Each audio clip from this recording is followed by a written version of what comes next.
Okay. Hello everyone. In this video, we are going to discuss a interesting topic of solid state physics, that is Hall effect in a conductor, and also we are going to discuss how to determine Hall coefficient, Hall and Hall conductivity. So in short, I am going to show you that what is exactly called as the Hall effect. Suppose we are going to consider a conductor which is attached with a potential. So this is the positive terminal and this is negative terminal. So obviously current will be flow from this side, from this left to right. That means electron will be flow from right to left along x-axis. So if we are going to apply a magnetic field along z-axis, then a voltage will going to develop across these two faces along y-axis on the conductor. So that voltage is called as the Hall voltage and this effect is called as the Hall effect. So we are going to discuss in detail how this Hall voltage is going to be developed in a conductor when it will be placed in a magnetic field. That magnetic field is transverse or perpendicular to the flow of electron or flow of current. Okay, so let's start. Okay, here you can see the behavior of the free electrons in a conductor without any applied voltage, fully random motion. Okay, another picture you can see that the random motion of the electron inside the conductor. Okay, now if we are going to be apply a voltage across this two surface of this conductor, then what is going to happen? The free electrons inside this conductor will be dragged by the positive potential of this battery or voltage towards this side. The electron will be moved from right to left like this. Okay. As the result, we can get the current from left to right. In this process, we are not going to get any type of voltage across this surface. That means if we are going to put a voltmeter across this surface, that means MNOP and STQR surface, top and bottom surface, if we have to put a voltmeter, then we are not going to get a voltage. The voltage will be 0 shown by the voltmeter. Okay. Now we have to apply a magnetic field like this along z axis. Okay, this magnetic field is transverse to the current, or you can say this magnetic field is perpendicular to the flow of current or flow of electron. That means this magnetic field has been applied along z axis where the flow of electron or current is along x-axis. So field, applied magnetic field, is perpendicular to current, you can say current or flow of electron. Okay, then what is going to happen? We know that the Lorentz force is nothing but force due to applied magnetic field, that is your F equal to Q into V cross B. Here B is the velocity of the electron. Here electron moves from this side, that means right to left, that means velocity along this side. So this q is nothing but charge particle. Here q is the positive charge. Okay, so according to Lorentz force, that we know that the force due to applied magnetic field will be q into v cross b. V is the velocity of the charge particle cross b. Okay, so if we are going to consider the screw rule, the v cross b will be, so here v is along this side from right to left and b is along this side along z axis. So if we are going to consider the screw rule, the direction of the force will be upward. Okay, also we can consider the Fleming's left hand rule. Here the magnetic field is outward to the screen of this computer, you can say the screen, or you can say the positive z-axis direction, which is considered as your first finger. Fleming's left hand rule, I am telling. Okay, first finger is considered as magnetic field, applied magnetic field. This middle finger is considered as direction of the velocity of the charged particle, and this thumb is directing the force, direction of the force. So according to Fleming's left hand rule also, the force direction will be upward. But however, here the electron is a negative charge, so this Q is considered as minus E. So if we are going to be considered minus E, then the this equation will be slightly modified, that minus E V cross B will be E into B cross V, magnetic field cross velocity. So now if we are going to consider B cross V, B cross V means B to V, then the force direction will be downward, this side.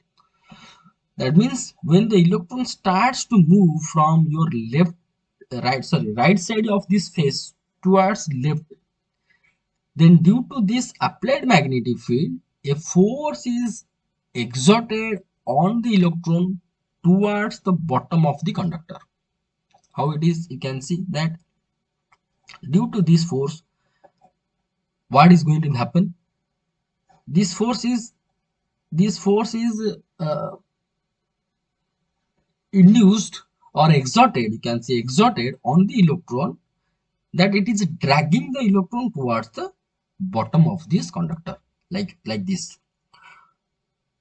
Okay, again another electron if starts to move from this side. Okay, you can see here, when the electron is dragged by this force and collected on this surface, at the meantime a positive charge is going to be developed on this surface, on the opposite surface, you can see. So here a negative charge has been collected, means on this surface a negative charge deficiency has been created, or we can say a positive charge is induced on this surface, due to which a electric field has been induced from this surface, from top to bottom surface. Okay, likewise this is called as your so-called induced electric field. Okay, so likewise when the electrons starts to move from from right side to left, due to this force, due to this Lorentz force, it is dragged towards the bottom of the conductor, like this,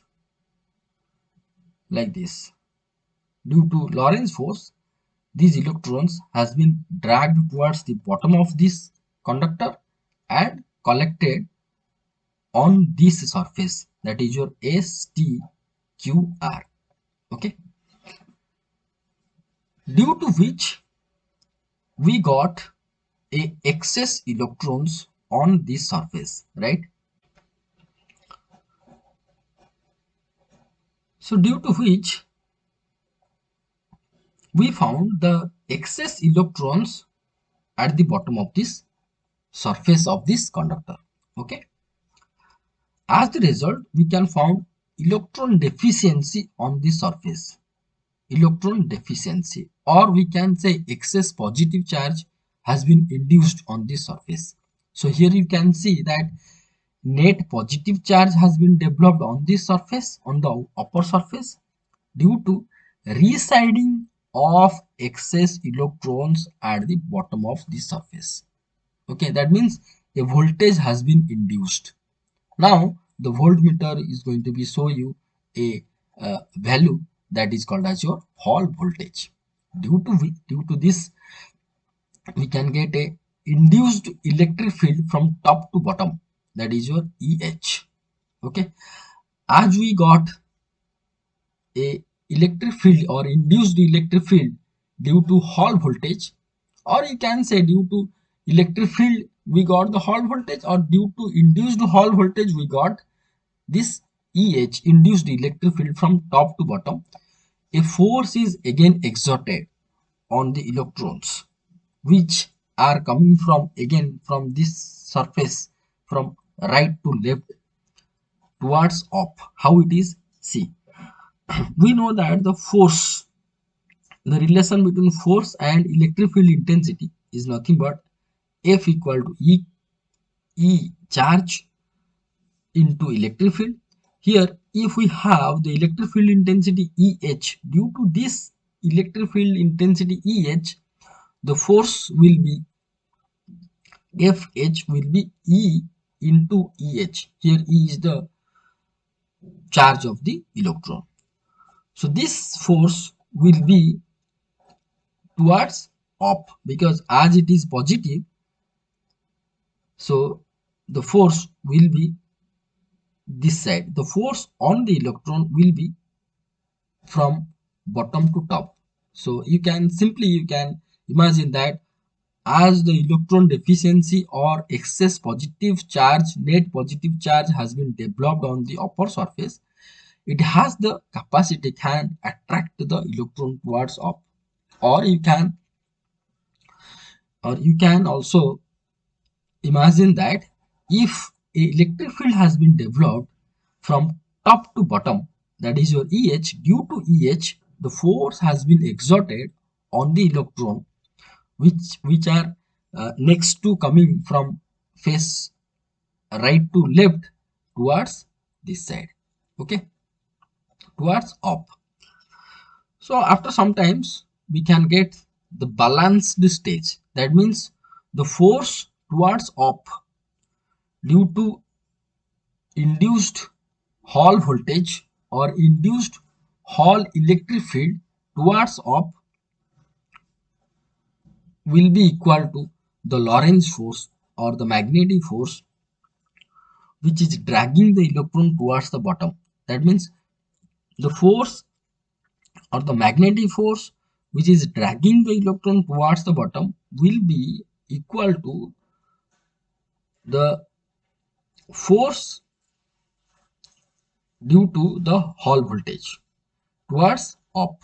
So downward force, or you can say downward force and upward force, will be balanced at sometimes, and this relation will be help us to determine Hall coefficient and conductivity. How it is, you see over here.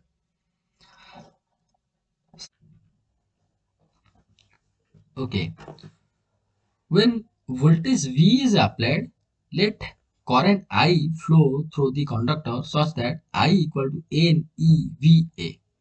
So here, if we are going to apply the applied voltage on this conductor across these two surface, let this is the current has been flow inside the conductor along x-axis. Here n is the concentration of the electron or electron per unit volume, E is the charge of the electron, V is the average drift velocity of the electron, and here A is the area of the face PRQO of conductor. That is PRQO, or you can consider MSTN. And here this is the height of the one of the face of the conductor, and this is the width of the one of the face, you can say, or length or breadth of this face. So area will be dW. Now at balanced or equilibrium stage, this induced force due to the induced electric field will be equal to Lorentz force, whatever we have been discussed here, okay, and the magnitude of this induced force is equal to EH, and the magnitude of Lorentz force is your EB into V, whatever it has been written, EVV, okay. So we know that EH or electric field intensity equal to potential by distance. So here instead of EH we can write VH by D, and here EE got cancelled, so VH by D equal to VV. Here V is represents the velocity of the electron, and VH Hall voltage will be equal to V, B and D into D, V into D. Now we are going to be multiply NE A with numerator and divide NEA. So what we are going to be found? IBD by NEA. Here I is nothing but NEVA, whatever we have been already defined with the help of equation number 1. Okay. That implies VH will be equal to hall voltage will be equal to IBD. Now I multiplied W and divided W. So here dW is nothing but your A. That means area of this face. So here dA means A got cancelled. We found IV equal to NEU. See this VH have two expressions that you have to also consider, and you can remember. You have to remember for your exam purposes to various numericals. Okay. So that implies VH we can found RH into IB by W. Here RH equal to N1 by NE, which is called as your Hall coefficient, whatever we intend to determine. So here Hall coefficient will be equal to 1 by N into E. And from this equation number 3, RH will be equal to VH W by BI. That means if Hall voltage we have been determined, and W we know, B we know, current we know, that the Hall coefficient easily we can calculate it. This further can be written as like this. You can see that VHW by BA, just multiply D with numerator and denominator. So here we can found that WD is nothing but A. So EH by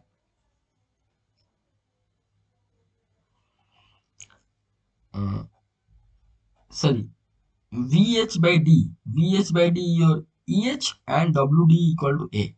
So EH into A by BI.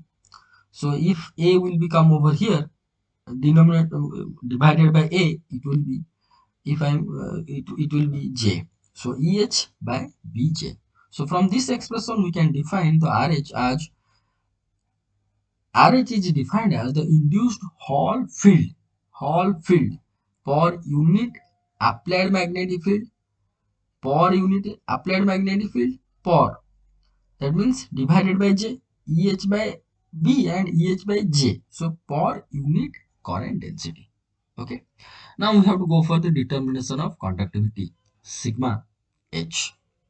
We know that the current density of any conductor, that is your conductivity into electric field intensity, that is your J, equal to conductivity is your sigma into E. How it is? That is, we know in general potential E equal to nothing but potential by distance, and here potential can be written as current into resistance. IR V equal to IR by D, that is IR by D. So multiply A with numerator and denominator, we can found this IRA by AD. I by A is nothing but J, RD by RA by D.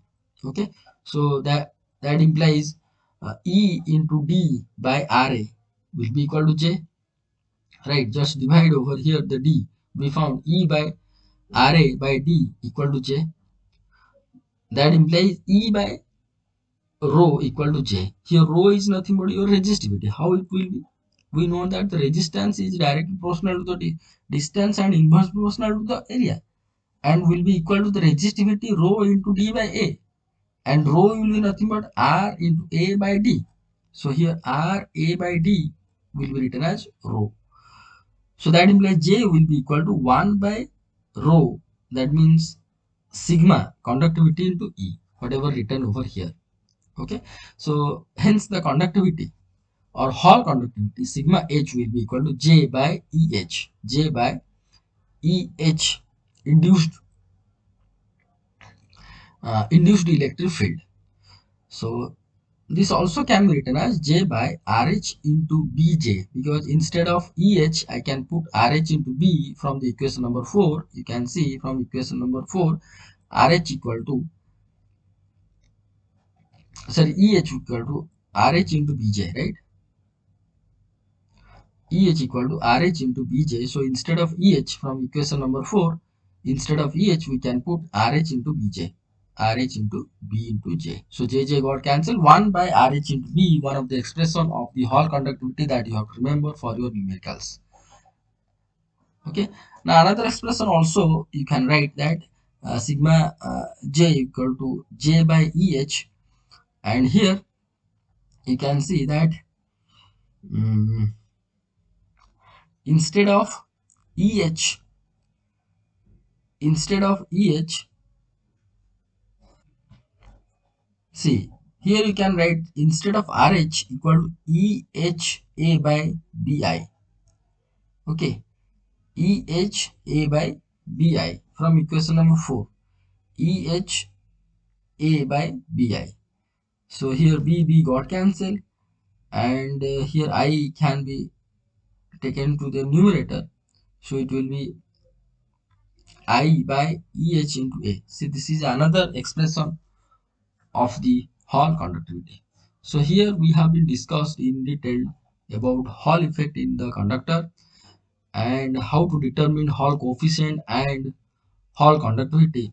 That also we have been discussed. In our next video, we are going to discuss Hall effect in semiconductor. Okay, it is very similar with this one, but there in case of semiconductor, we have to consider the motion of both electron and hole. Okay, so if you liked this video, subscribe and share. Thank you so much for watching this video. Thank you.